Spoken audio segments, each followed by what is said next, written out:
Hello, everyone. Thank you for coming.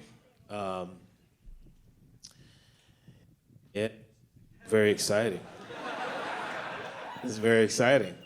A lot of people. It's nice to see so many people out. Thank you guys for hanging. So my plan is to play and talk a little bit, and play, talk a little bit, play a little bit more. Then I'm gonna talk a little, but I want to hear from you too. So I'm gonna start. If anybody has questions, it's open, for sure. And you know, if you leave me up here to play, I'll play for an hour. But I, you know, that could get old. So, you know, I'll just play a little something, and then we'll start the dialogue. But thank y'all for coming, man. This really means a lot. Thank you.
Okay.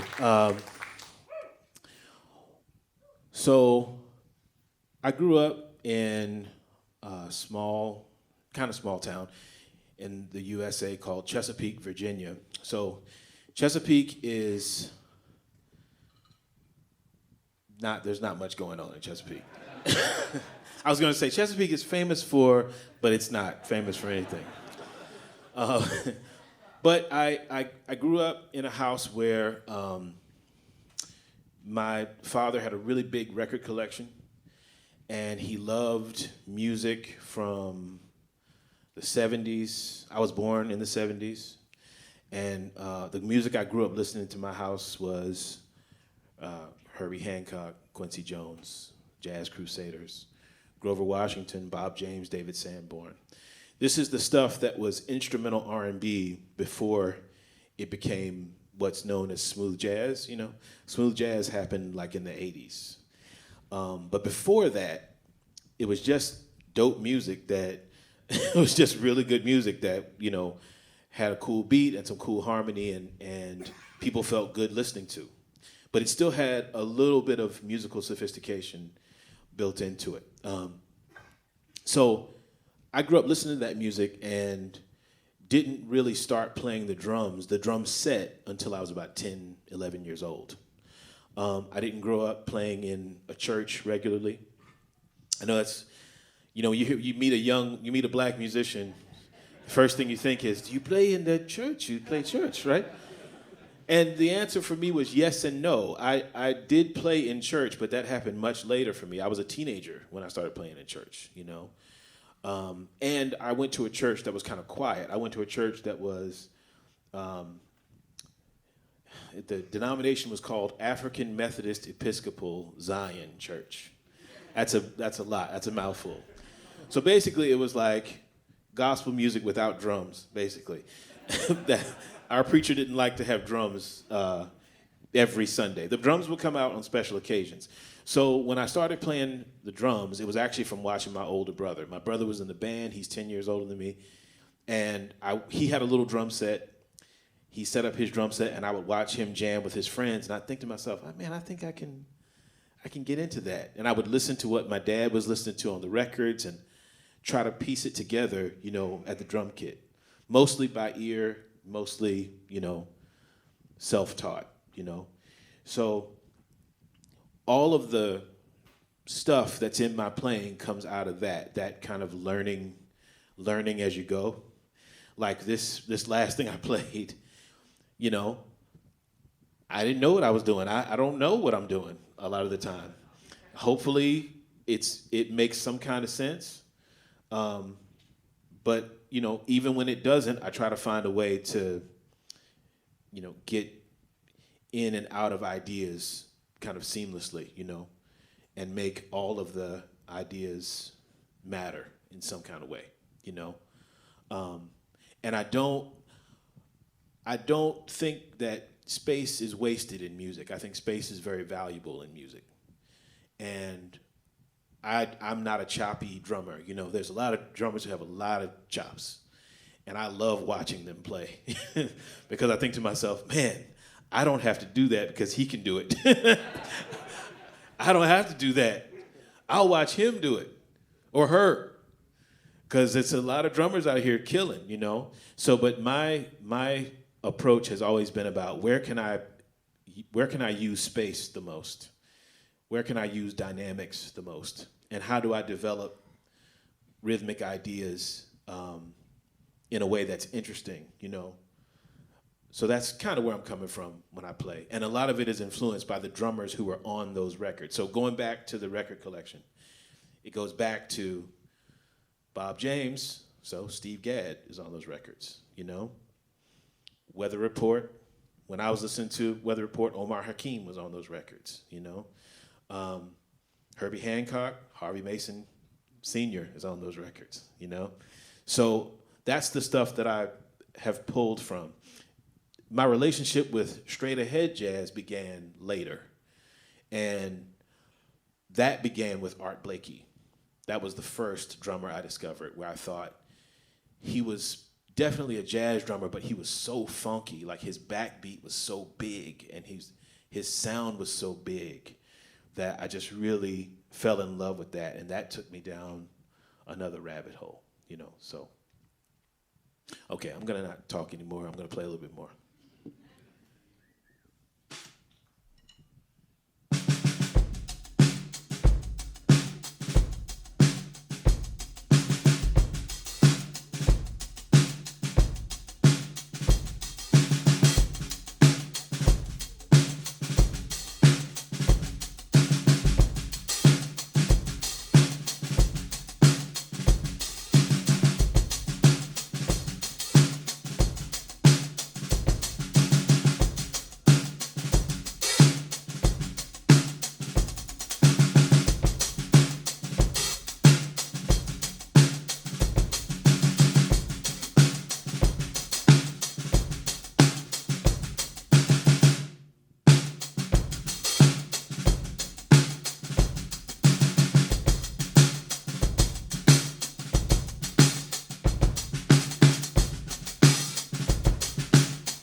Sometimes drums move while you play them.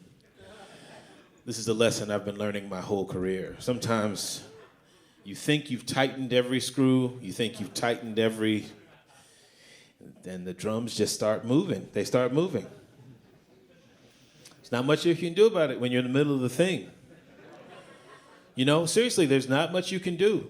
That's kind of a part of the gig of being a musician is whenever I don't teach private lessons that much anymore. I used to teach a lot more. But what I would always tell any of the the students who would come to my lessons, I would say, when you make a mistake or when you go for something that you don't get, how you recover from it is actually what you sound like. Those 10, 15 seconds after you flub something real bad, how you come back from it, how you make it work musically, how you have to figure it out on the spot, like, that's actually what you sound like.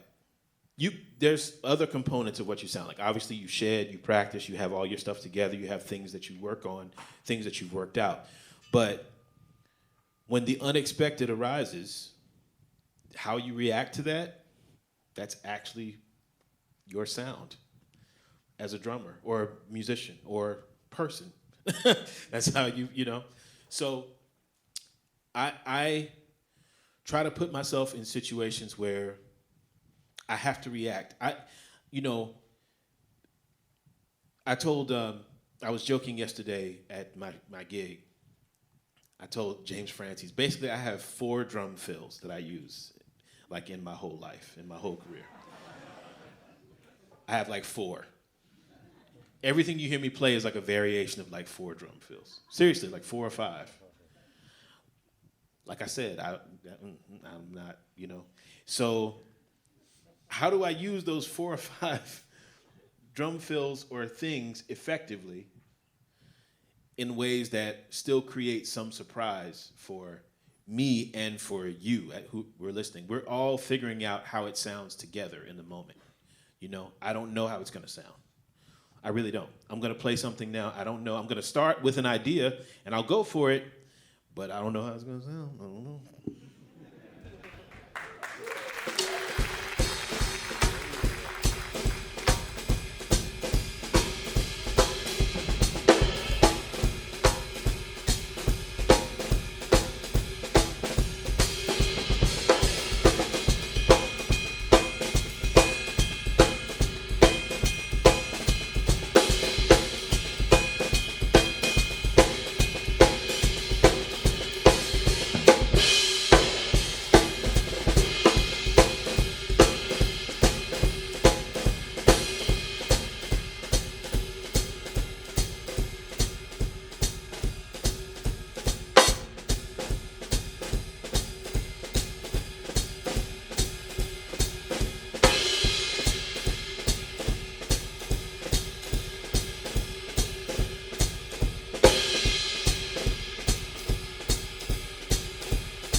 I mentioned Art Blakey earlier. I also have to sort of focus on other drummers who came along that I checked out later on in my development. Art Blakey was one, for sure. Tony Williams, of course, another. Elvin Jones, of course. And I also really, really, really got into Jack DeJohnette, the great Jack DeJohnette. And I have to tell a story about Jack. I moved to New York in 2001, and shortly before I moved, this was September of 2001, 1 week before 9/11, actually, I moved to New York. But about a month or two before I moved to New York, my car was broken into, and somebody stole all my drums and cymbals, right? Complete drag. Yes, I felt the same way. A drag, man. And at that point, as a part of my school, my grad school, I had already met Dave Holland, the great bassist Dave Holland. He came to VCU. I was living in Virginia, and I had met and started sort of working with him a little bit. So I told him that, I'd gotten my stuff stolen. He said, well, man, I've got some drums at the house, man. You can come over and borrow them. It's no problem. So when I got to New York, I went to Dave's house. He had this beautiful kit, this beautiful Gretsch round badge, like 1960-something kit that he's let me borrow on indefinite loan, But he said, man, you should talk to Jack about cymbals because he can help you get the cymbals, And I said, all right. So I had met Mr. DeJohnette before. He gave me Jack's number. He said, tell him, call him, man. Tell him I gave him the number. It's fine. So I called Jack, and Jack picks up the phone, and, yeah, man, I heard about your cymbals, man. That's a drag. He said, hold on a second. So he walks downstairs into or wherever his studio is. I've never had the pleasure of going to Jack's house, so I don't know where it is. But he goes into his studio, and this is 2003, and I'm on a cell phone, and he wants to, play me the cymbals on the phone. It's hilarious. He says, yeah, man, this one is kind of dry. Yeah, man, and this one has a little bit more wash.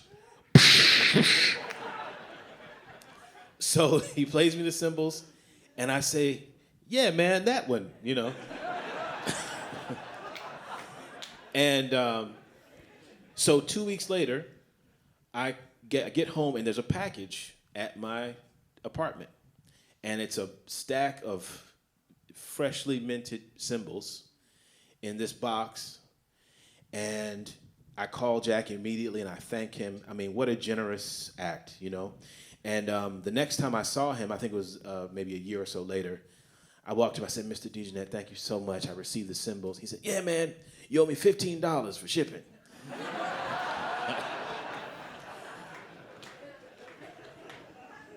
I still owe him the $15.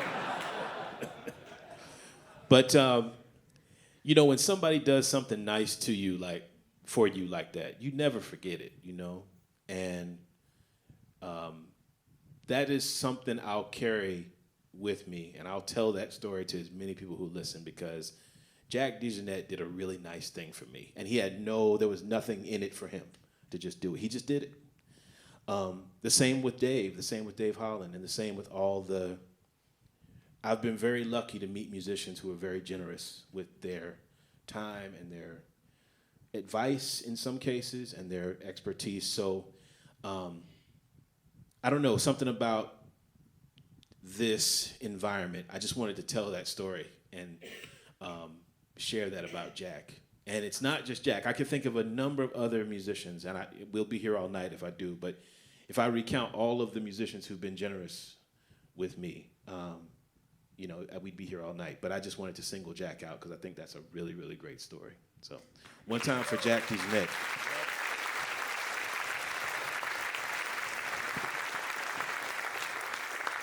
So I would like to hear some questions. Please ask them. Please ask them. Yes, sir, right here. I feel like you're playing has a super wide range of dynamics, going from just having almost like cradling the stick in your hand, from that to like flexing for more of a dead sound. As far as like the cradling goes, and like the almost open where like your thumb, thumb doesn't even touch the stick, does that come from layers that you like, or was it just developed naturally? So both, a little bit of both. So the question was about technique, and it was about dynamic range. It's about different stick grips and how they affect dynamic range. For me, it's about economy of motion. And so Tony Williams, when I was in, I guess I was a freshman, sophomore in college, whatever, I heard for the first time the My Funny Valentine concert, you know. I guess Tony is 17 years old, or something stupid like that. He's just like killing. But I had never heard a ride cymbal played like that before, with that much definition, that much precision, you know. And it wasn't. So I wanted to mimic it. I wanted to figure out a way to do it, and couldn't do it for a long time. Still can't really, honestly. If I'm keeping it real, I still can't play that. I don't think. Maybe there's like 3 drummers who can do that, or maybe not. Maybe Tony was the only one. But the question about technique, I think, getting to that fast and soft thing.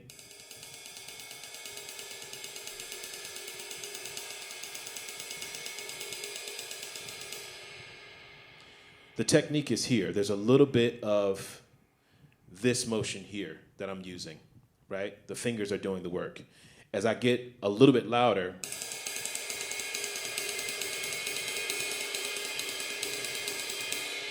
I'm using a little bit more of the arm to get the motion, right? And it's not something I can sustain for, 5 minutes, but it does allow me to play when I want to play fast ride stuff.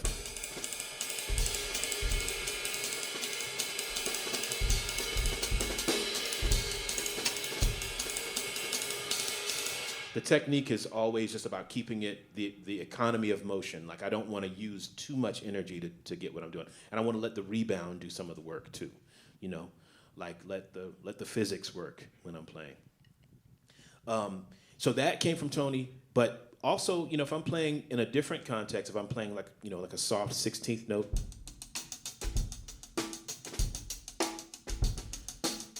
the motion is not all that different.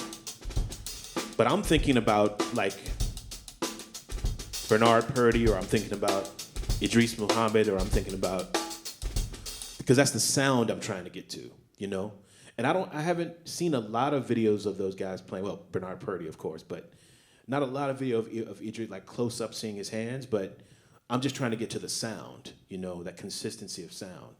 So I don't know if I'm actually jacking the technique. I'm just trying to jack the sound, trying to get to that sound.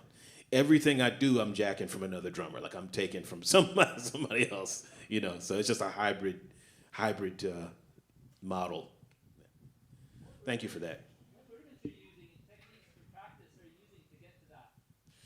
What rudiments am I using in practice techniques? So flam rudiments are my go-to. I warm up with them before every performance.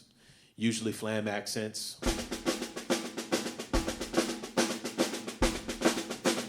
Or flam taps.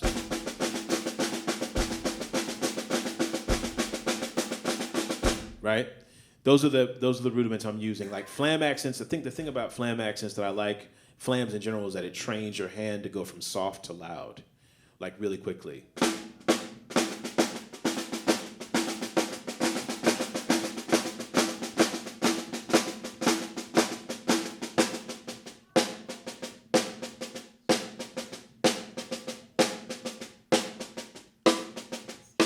That was pretty sloppy, but you got what I'm getting to. Thank you for that. Could I get a little bit more light in the house, just so I can see the hands? Any more light in the house? Maybe not. Yes, sir, in the front. Sorry, I'm sorry. I missed you. I missed. Oh, okay. You next. All right.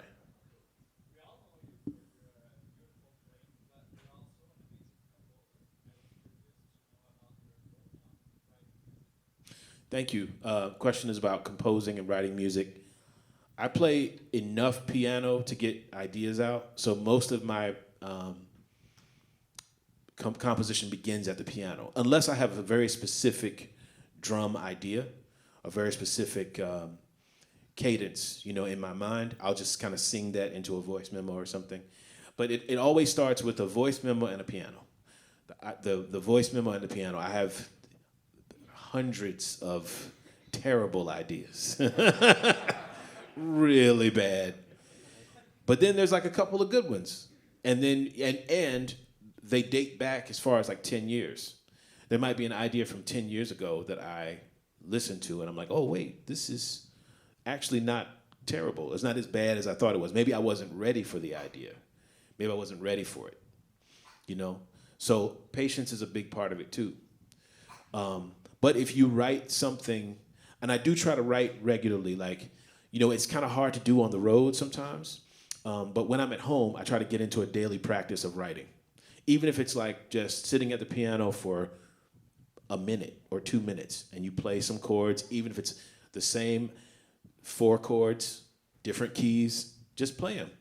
Different tempi, different dynamics. Like, you'd be surprised how much those chords can reveal, when you and record all of it and listen back to it, If you can get past the sound of whatever limitations you hear in your playing, if you can get past that, or whatever if you play guitar, whatever chordal instrument you play, like, just sit down and try to find some harmony, try to find a loop, some kind of loop that it feels like there's a story in it, That's the way I write. And for this most recent music I've been writing sort of in the studio. So I'll go to the studio and I'll do that and I'll just mess around and find something and I'll take it home and listen to it for months. And I'll go back to it and be like, oh, that's terrible. And then I'll go back to it and say, wait, that's terrible, but that part is actually okay. So let me develop that and see. And that's how the stuff happens. That's how the stuff develops. Thank you. Yes, sir. So, full confession, I actually use backline cymbals for most of my travels. I don't like to travel with cymbals. I've had some very bad experiences with airlines. Yes, I know, we all have. But I've had some very bad experiences with losing stuff or stuff getting damaged or, So, thank you. So for this particular setup, what they had available for me was this custom dry left side ride, which I'm playing on the right, so I'm breaking the rules already.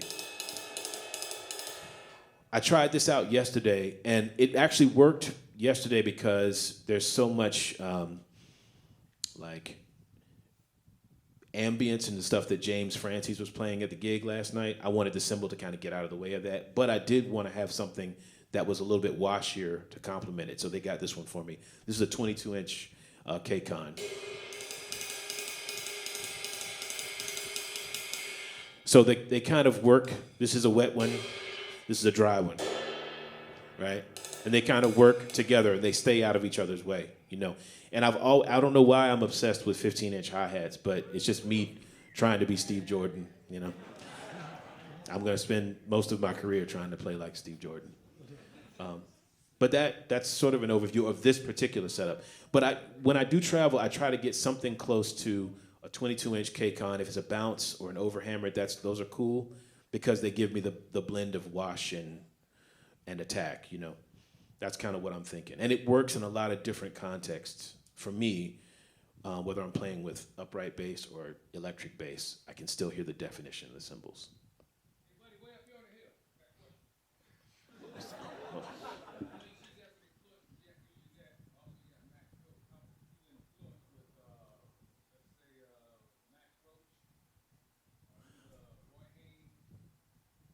Okay, I couldn't hear most of that. What did you say? I heard Max Roach and Roy Haynes. Did Roy Haynes have an influence on me? Or either who? Roy Brooks. Oh, I'm not hip. I'm sorry, but Roy Haynes for sure. Yes. No, I'm not hip. I'm sorry. At least not that I know of. Maybe I know a record that it's not registering, but. Sorry, is this drum trivia now? It's like, what drummers don't you know? You don't know him? I'm sorry, I don't know who that is. Yes, sir. You still have Jack cymbals. I do. Yes, I do. I still have Jack cymbals. And one of them was a really small crash that got a little bit cracked. And the crack grew and grew and grew until like a piece of it went missing. And I played it more when it was cracked. I actually played because it sounded awesome. It sounded awesome. Then it got sort of a little too, like sort of beyond repair to fix. But yeah, I haven't played it. I haven't played it in a while. You're gonna make me pick that cymbal back out, man.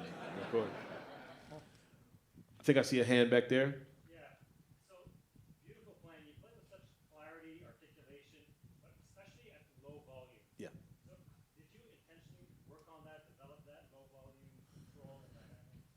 Yes, the question is about low volume control and stick control and dynamics. So before, or actually concurrently to my development with drum set, I was also in marching band. I marched all throughout high school. And we had warm-ups that we would have to play every morning.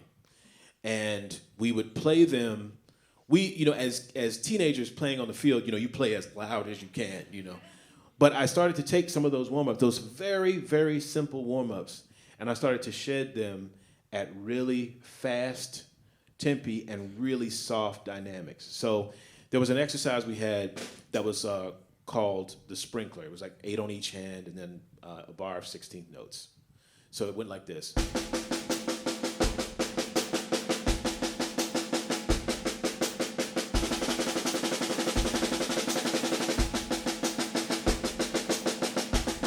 So I would go faster and softer.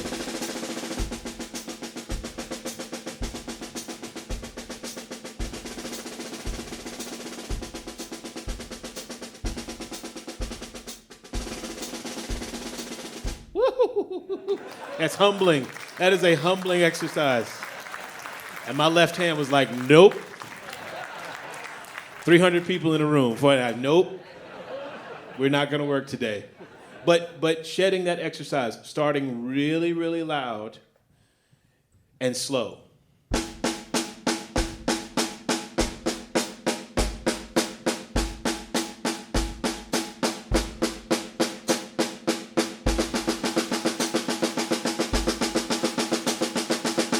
Two.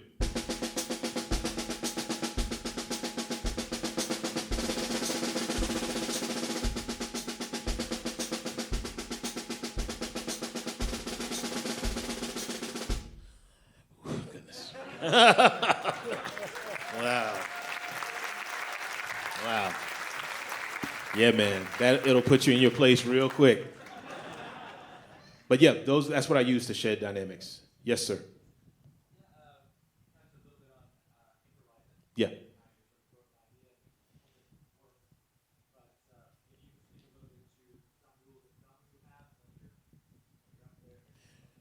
Yeah. Yeah. The question is about improvising. Some rules of thumb around improvising. So if I don't know what if I start a beat, I might be thinking maybe one bar into the future. So I'm thinking like, that's all I got right there, right? So I think to myself, what could answer that? That's a phrase. So.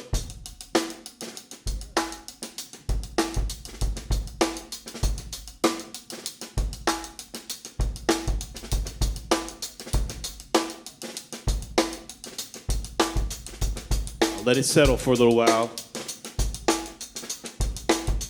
Drop.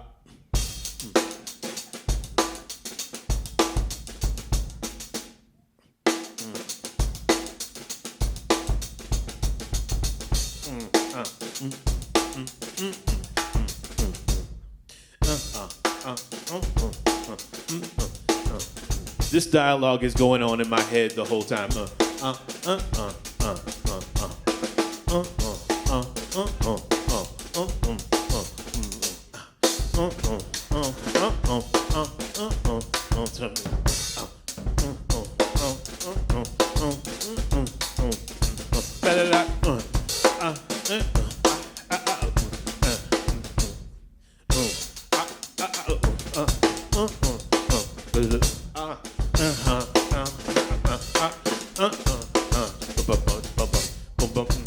It's almost like, kind of like,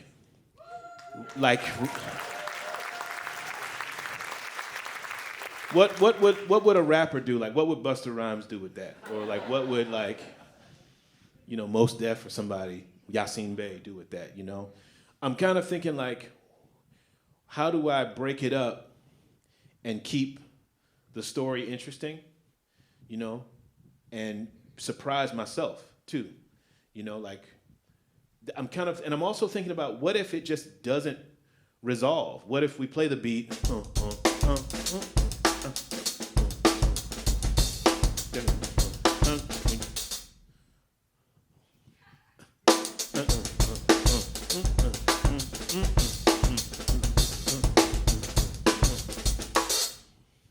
That might be it. That might be the end. You know, it might not be. But I'm thinking about ways to avoid the obvious, you know, like avoid the obvious. Maybe that's a rule of thumb. You know, you don't have to resolve. Everything doesn't have to land on the beat. Sometimes it lands before the beat. Sometimes it just ends. The rules are, it's all up to you. It's all up to you. Yes, sir.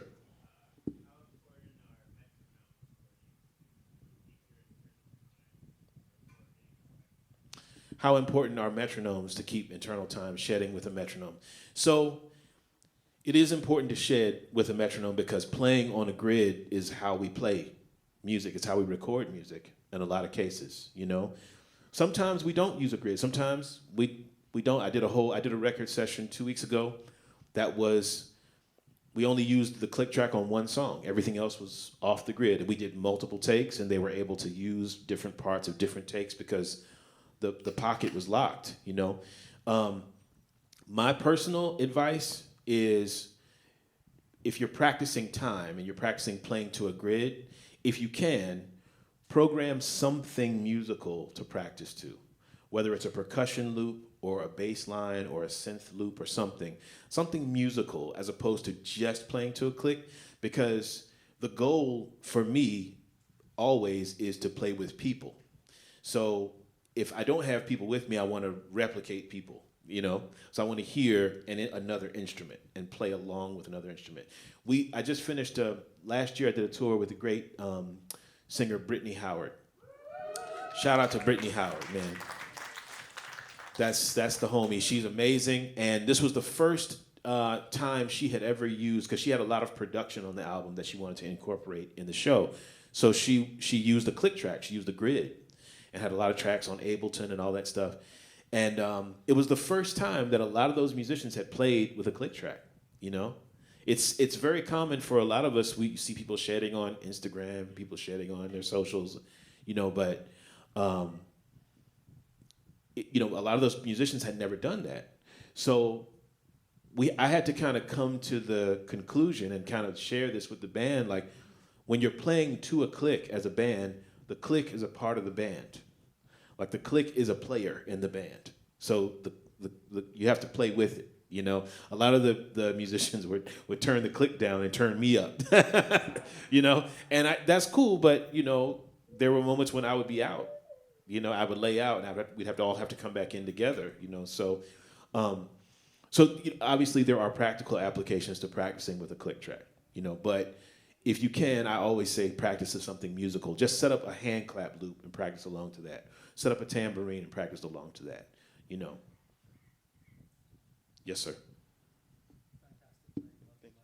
Thank you. Okay. He's like, what? Wait, why you single me out? What would I say to a young, how young? How old are you? 10, okay. That's how old I was when I started. I mimicked everything I heard that I liked. I tried to figure out how they did it. So when I heard Headhunters and I heard Harvey Mason play that groove, I sat down at the drums and I tried to play it. I'm Walkman old. I'm cassette tape old. So I had a Walkman. I would record my dad's vinyl to the cassette, and I would go to the garage and I would put the cassette in and I would play along with the cassette. I would play along with records. That's another thing. Play along with records, right? And play along with old records and new records, but play along with old records because a lot of those records were recorded off the grid. So you're actually playing in a band where the time is breathing and moving, you know? But I did play along with records a lot. I played along with James Brown records. I played along with Michael Jackson records. I played along with The Police. I played along with Stevie Wonder. I played along with Living Colour. I played along with every record that I loved.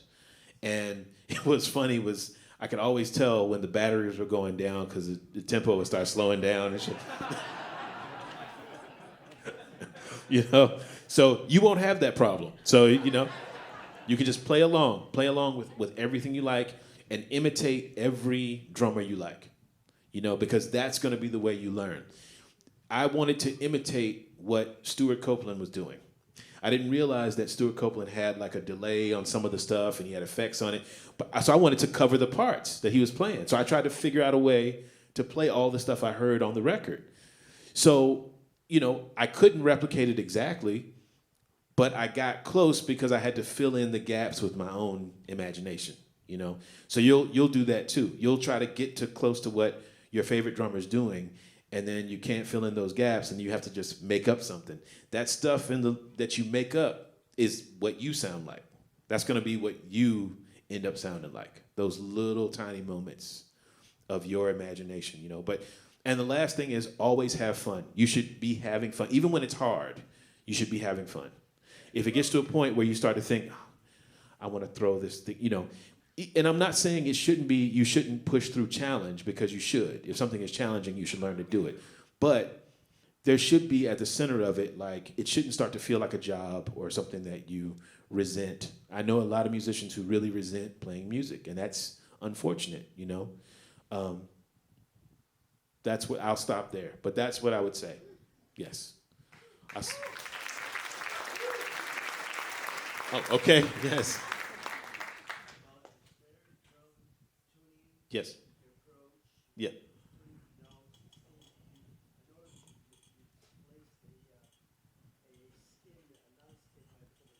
Yes. Yes. So he's asking about tuning, snare drum tuning specifically. Jim? My sound. So yeah, I have. It's kind of a typical setup. I have something that is a little cracky. Tuned a little high. This is a Superphonic, I think, tuned high. And it's baffled. I got a little gaff tape on it. I got a couple moon gels on it. I didn't want too much honk in it, too much ring. There's still some.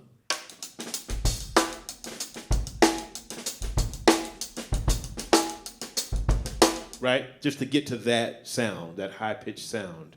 And then over here, I've got a deeper snare. I think this is a Black Beauty.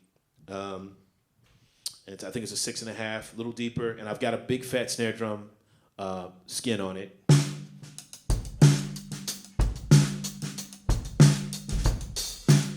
This one is a little bit honkier.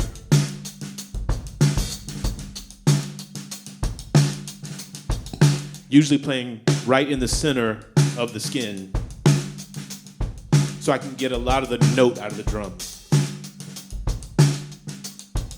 Then I have a different skin over here. I'm gonna swap. This one has the hole in it. And it's amazing what a difference that makes.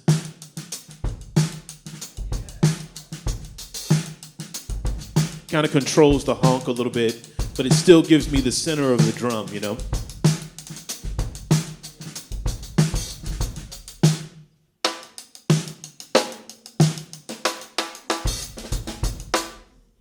That's kind of the vibe. Yep. All right, I feel like I'm only doing some people I can see. I see some hands in the back. You with the cap? Okay, Okay, you're next. It was about the rest of the tuning. Do you tune your drums to a melodic scale? Does it help you with your composition? Do you go for a response instead of tonal tempo quality? No, I generally don't. I just tune to a pitch I like. It's not a specific pitch. And for these drums, I really don't have that much time. So they're a little warbly down here. But if I open them, if I play them wide open, you can probably hear a lot of. That would need some work. This floor tom here has a little bit of gaff on it. So that's why it's a little bit more controlled. But the note is still the same if I took the gaff off. This is like, is that an octave? I don't know, but it's close. I like a big gap between the two toms, the rack and the floor.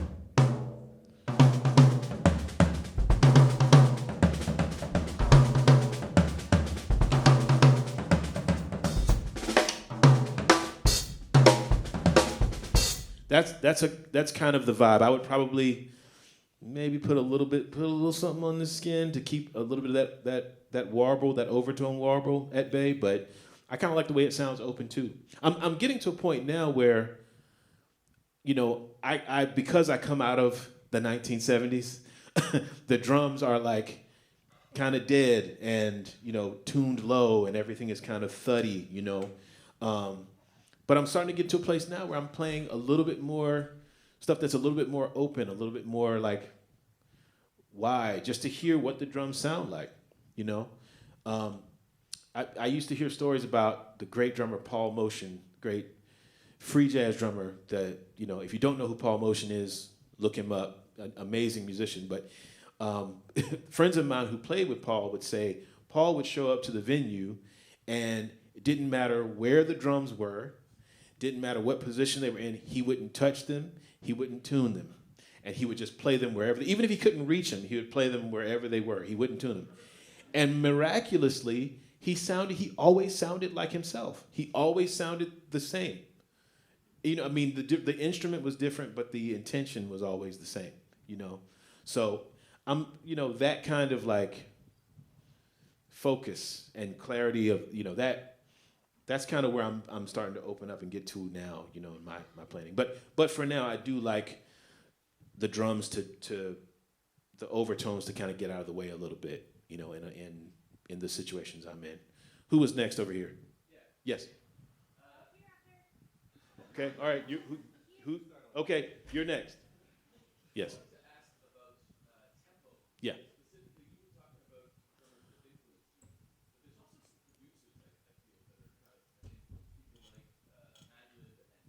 Of course.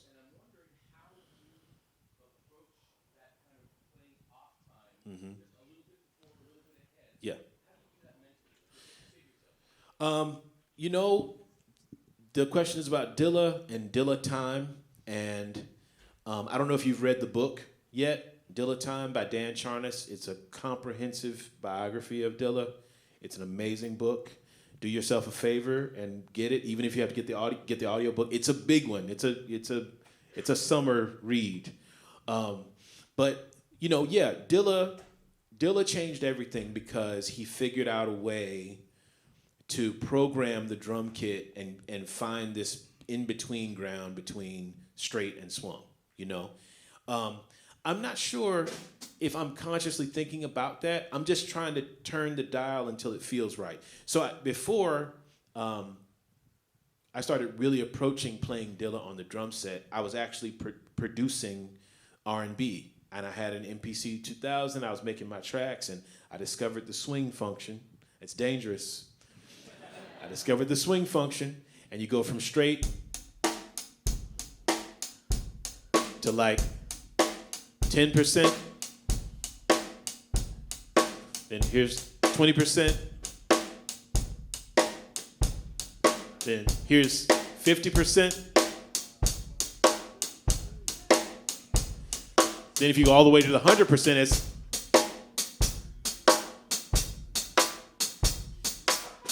which is a shuffle now, you know. But if you're thinking in the middle,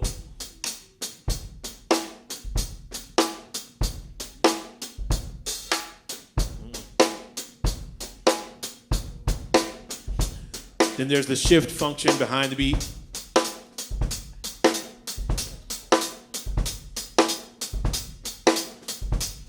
Then you shift the snare ahead of the beat.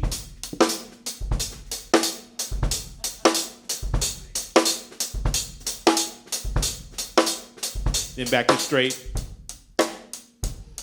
Right? I was always trying to play along with that grid. It taught me a lot. Turning that dial and listening to the effect it had on not just the drums, but the way the drums relate to the rest of the track. You know? And I think the thing about what's dangerous about I won't say dangerous, but people playing dilettante is the exaggeration of it. People try to get really dramatic with it, you know. But it only works if everyone in the band is hearing it, you know. If you have one musician who's trying to force the Dilla agenda, you know what I mean, and everyone else is playing different, that's when it creates a weird thing. But if everyone is playing it, you know, you listen to Chris Dave with his band, that's the way to play it. Do you know what I mean? Okay, who was over here? Yes. Hello.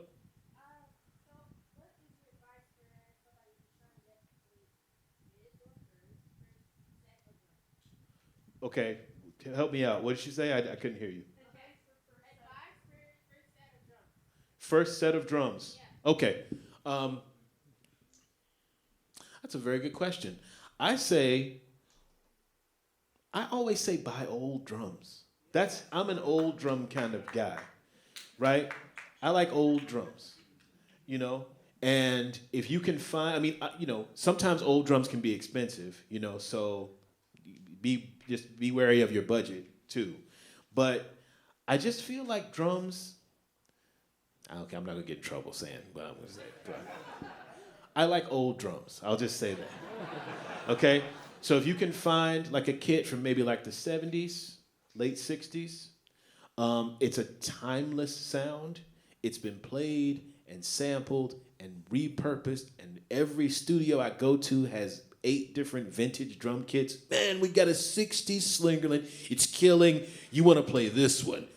We've got a 70s Vistalite. You want to play these drums. It's like everybody, you know, because they're just timeless, beautiful drums. These drums are gorgeous. I'm not mad at all, you know. But, you know, I do think that there is something inspiring about the sound of older drums. So, and if you want to, you know, I would say, I don't know if you're playing straight ahead jazz. I don't know about, you know, if you're trying to play more stuff that's more R&B. But I say, you know, the sizes of the drums matter. You can get to any, I think if you sound like yourself, you can sound like yourself on any drum kit. But I would suggest something that's kind of in the middle. I play a 20-inch bass drum. And this allows me to play different styles. I can tune it up and play jazz. I can tune it down and play more pocket stuff, you know. But that. I would start with those 2 things. Find yourself an affordable, older drum set and, you know, just build from there, you know. That's where I start. And in terms of cymbals too, I also think find yourself some nice but older cymbals, you know? You don't have to buy the beginner model just because you might be a beginner, but you can find something that's affordable but still sounds good, you know? And take a drummer shopping with you. Like take somebody to play the cymbals, not on the phone. Tell them to play it in the room. Yes, sir.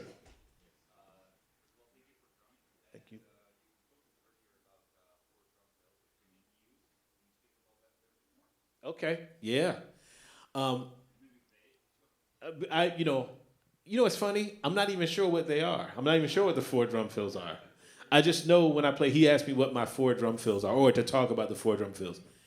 I don't even know that I actually have 4 drum fills, but my point is that I basically have a vocabulary that's kind of limited in terms of what I go to in terms of fills. You know, I'm not reinventing the wheel every time I go for a fill. Sometimes I go for stuff that I know, and maybe I'll make it, maybe I won't, or maybe I'll embellish it, or maybe I won't, you know. So one of the things I play a lot is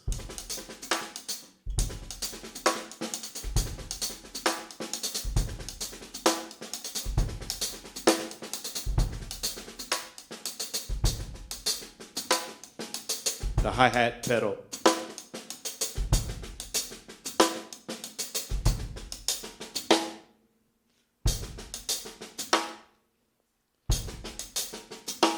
That's something I do a lot. I don't know where I got it from.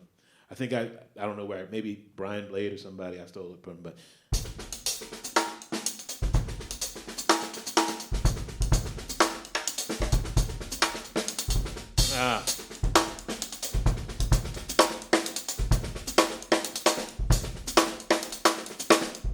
Those are all inversions of the same thing. I'm just using them differently, you know? That's just one. Consciously probably couldn't think of the other 4 or 5 right now. Okay, in the back. Yes. Okay, thank you. Thank you for being here. I came from Colombia. It's a beautiful country with a lot of problems for artists. We are struggling with a lot of different jobs. We have to do office jobs to keep drumming or to keep playing or painting or writing or whatever they want to do. My question for you is, what would be an advice from you for musicians in terms of practicing or routines that make them maybe more effective in just 1 hour of time that you can have in your day, you know? Yep. That would be my question. The question is about practice. What makes for effective practice? Was that? Okay, so I gotta keep it real. I have never ever really thought about practice as practice. I think about practice as play. I always imagine myself on stage when I'm playing, even if I'm playing alone. I'm just playing by myself, you know? I'm playing solo for no one. You know, but I'm still thinking I'm still imagining that there's an audience, or at least there are listeners in the room. Or maybe I'm recording it and I'm playing on a record or something. One of the things I think it's kind of important to express is, how do I put this? I think there's a mindset for practice, which is important, but there's also a mindset for performance as well, especially when you're on stage with people, you know? And I think sometimes there's a little bit too much emphasis on the practicing alone, working things out and executing things. Practice is important, but I think the end goal always has to be, what's my intention of applying this with people? What's my intention of applying this, what I'm learning, in a band or at a recording studio or on a stage somewhere, you know? So I also say listening is practice too. Sometimes you really need, if you find yourself in a jam where you're like trying to execute something and you get to whiplash where you're punching the drums, like you get to that point, that's when it's time to take a step away from the set and go listen to some good music or read a book or touch grass or go on a date or something, you know? I think it's important. I think the balance is important because you have to play what you live. You can play what you practice, of course, but you have to also play what you live too, you know? And I do think that when we start talking about, you know, what an hour of practice looks like for me, it's me sitting down, putting on, you know, Thad Jones and Mel Lewis and playing the ride cymbal along with Mel. That's practice to me. Or not being in the drum room and taking out a pair of brushes and playing along with that too, because I'm still thinking about playing with people. You know what I mean? It's always the end goal. It's never about, I need to execute a thing on the drum set. I need to execute it so that I can play it in context with a band. You'll hear me say that again and again. It's all about playing with people, you know? Yes, I mean, yep. So, I mean, it's probably a roundabout way. It probably doesn't answer your question completely, but I do think that playing is important. There has to be a sense of play in what you do. And it's, you know, you're playing along with something. You know what I mean? Like you're thinking about the imaginary audience, the imaginary band, the imaginary recording session, you know, how it fits. All right, we'll do a couple more. Yes, sir.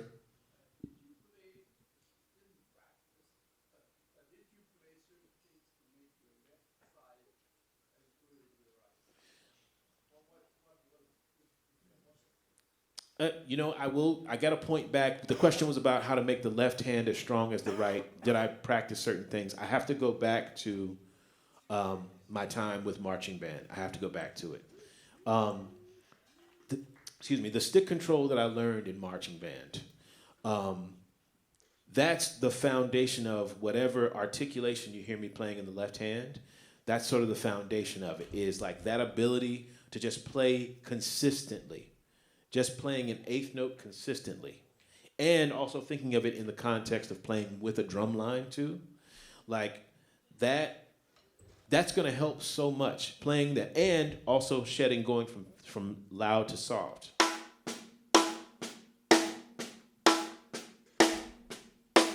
This works wonders for the left hand.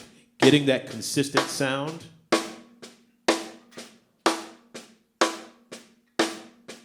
Even at a softer dynamic, but still getting the shot.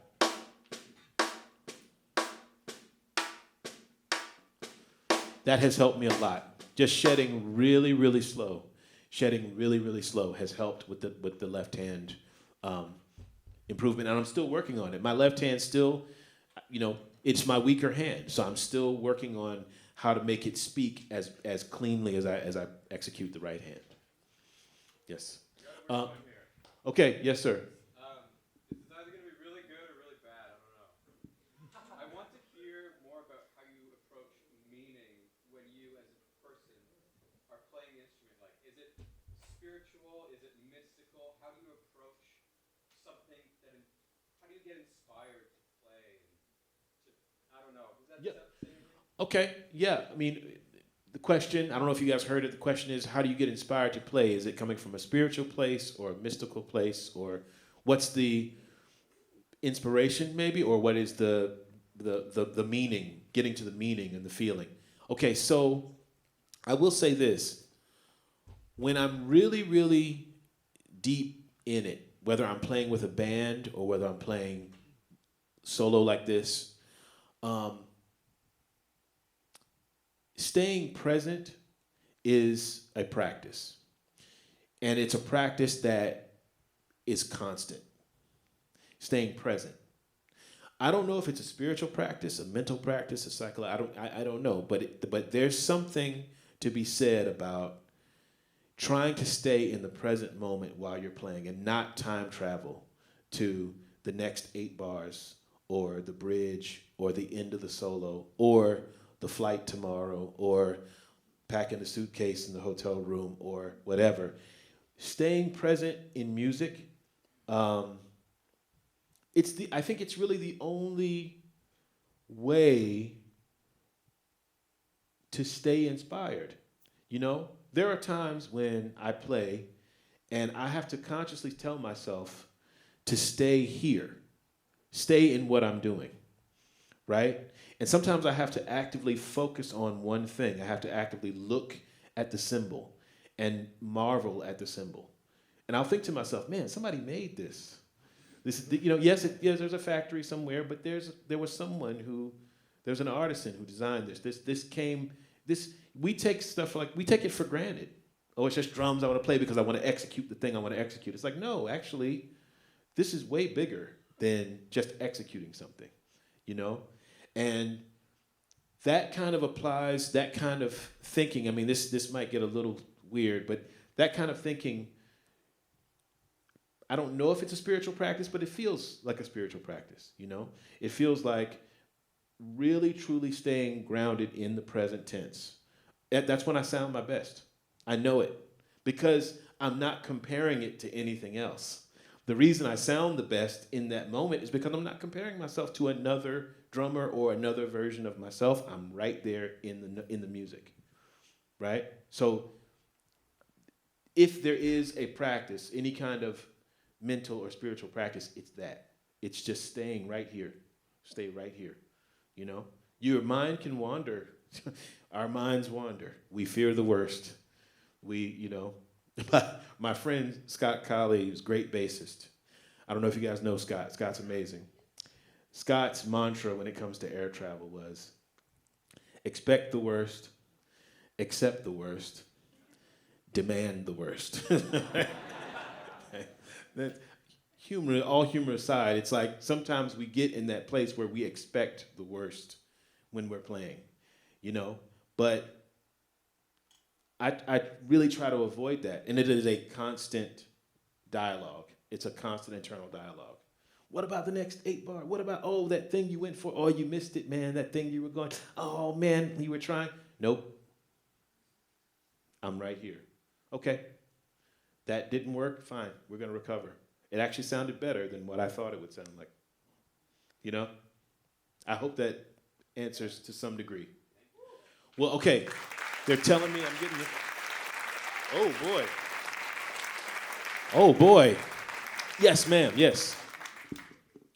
That's you. Okay, fantastic. I can't help but notice the gendered nature of things like drumming, and I see that in this room also, and in the previous questions that have been asked. I think I counted maybe one other person who maybe sounds a bit more like me, you know, like a woman.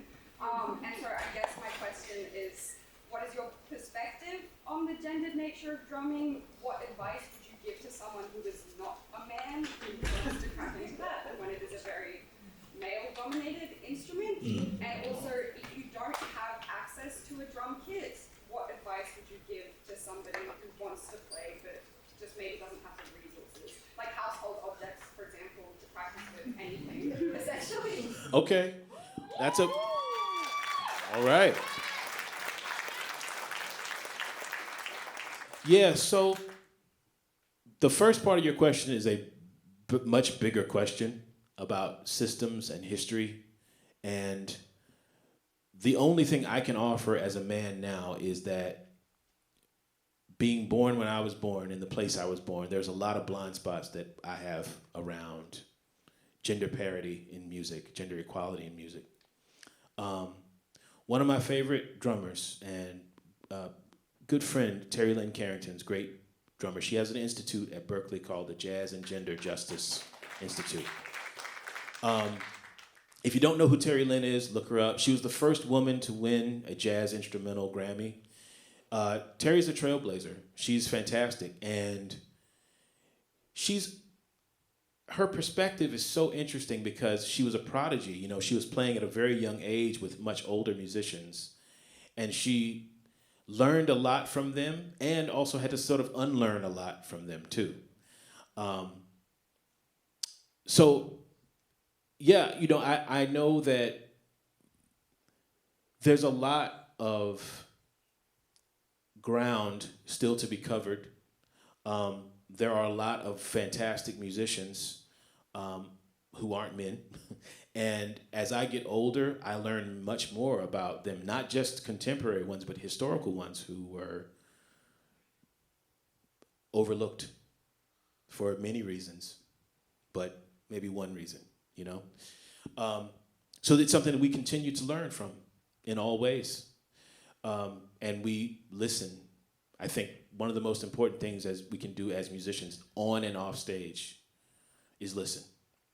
Sometimes it's our time to listen. And I think this is a time for that, for us. To your question about if you don't have access to drums, what do you practice on? Well, I started on the phone book. I started on the pillow.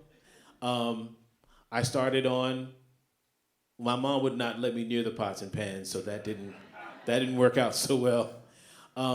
But, you know, if you can scrape together couple $100 and at least get yourself a bass drum and a snare drum so you can actually hear the instruments in the room, you know, hear the instruments in the space. You'd be surprised at how much it'll inspire you, you know? Yeah, thank you for that question. Thank you for that. Thank you. We'll do one more. We're already over. Yes, sir, standing in the back. This is the last one. Okay. First of all, thank you for coming to Montreal. It's great to see you. Thank you. It's quite random. Corey Wong came twice last year and the last one. When is you and the Fearless Flyers coming? Yeah. When are the Fearless Flyers coming? You know, we'll maybe someday soon. I don't know. They just call me and I show up, so I don't know what happens. But come to Sydney, all right. Yeah, there's so many places we want to go with that band. Yes, we would love to come. We would love to come. So I'll pass it along. I'll talk to management. Listen, I want to thank you guys very much for this afternoon. Thank you guys very, very much. Thank you.